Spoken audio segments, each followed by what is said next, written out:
Okay. Dito naman tayo sa bubble sort. Ito madali lang to kasi arrangement lang to from lowest to highest. But wait, may process pa rin hinihingi si ma'am. Kumbaga may mga need na process kung paano ma-arrange yung array natin. So, first natin solving.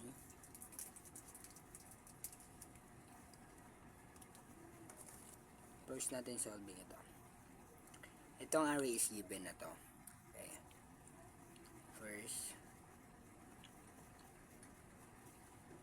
45 mas lowest ba 12? Yes. Mag-swap lang silang dalawa.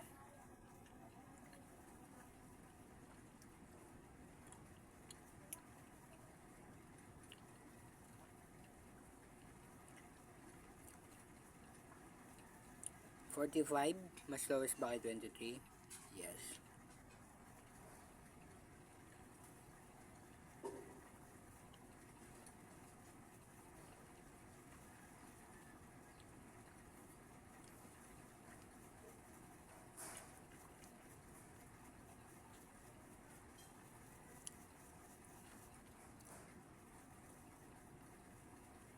So, stop tayo dito.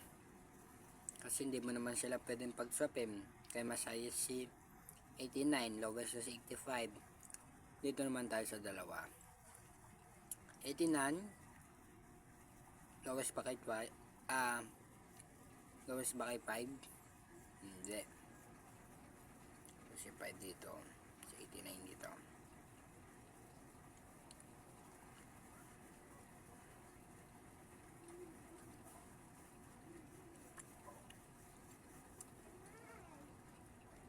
So, since natapos na tayo, andi dito pa si 5, di ba?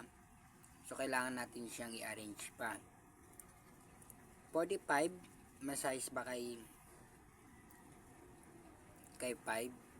Yes, of course. So, dito na si 5, dito na si 45. So, sa 89. Isa pa. 5, mas size ba kay 23? Hindi. Ay, okay.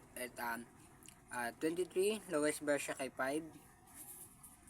Hindi. So, dito na si 5. 23 dire. 45. 89.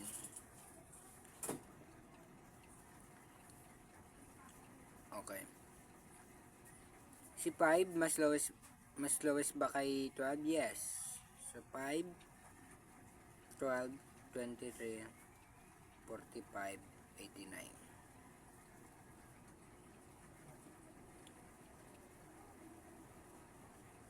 So, ito na yung final answer. Mo lang na yung process niya. So, na-arrange na natin, di ba? Kung dito, shuffle pa siya. Ang process ito, lowest to highest. So, ito na, lowest to highest. So, ito na yung final answer.